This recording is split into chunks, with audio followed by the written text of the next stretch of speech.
take your backing paper, the leader on the exposed roll, and I'm left-handed, so you'll see that I'm holding the exposed roll in my left hand, the empty spool in my right hand, but your mileage may vary depending on how, ambidextrous or dexterous you are. Basically take the little tongue here and feed it into the slot.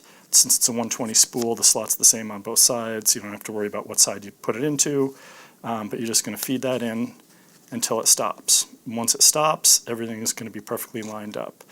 There really isn't a way to put it in that I'm aware of where everything is going to be screwed. So you basically just want to give it a turn, and you'll be able to feel if it isn't lined up. But as long as you get that little tongue in there so it won't go any further, everything's going to be nice and lined up.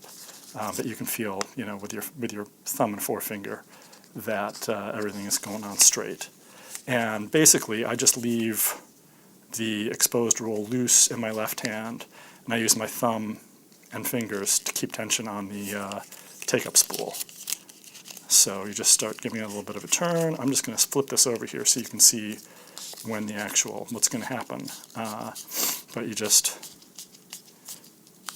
turn with one hand, keep tension with the other hand, and after about, 10 turns or so, you're going to feel the loose part of the film come away from the backing paper.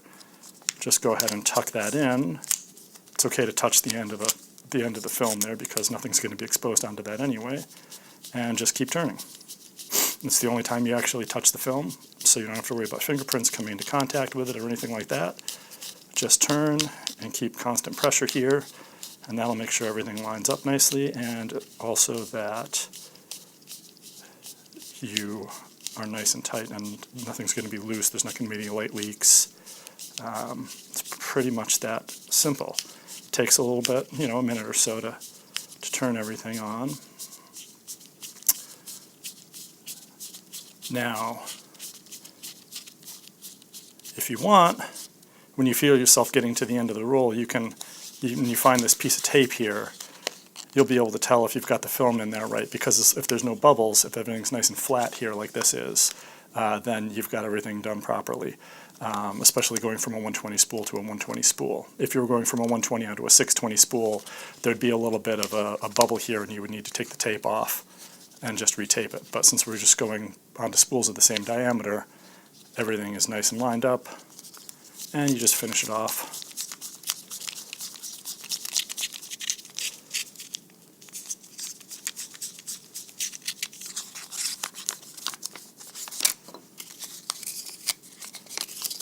You can pull a little bit if you want, but there shouldn't be anything loose at all on the spool if you've done everything properly.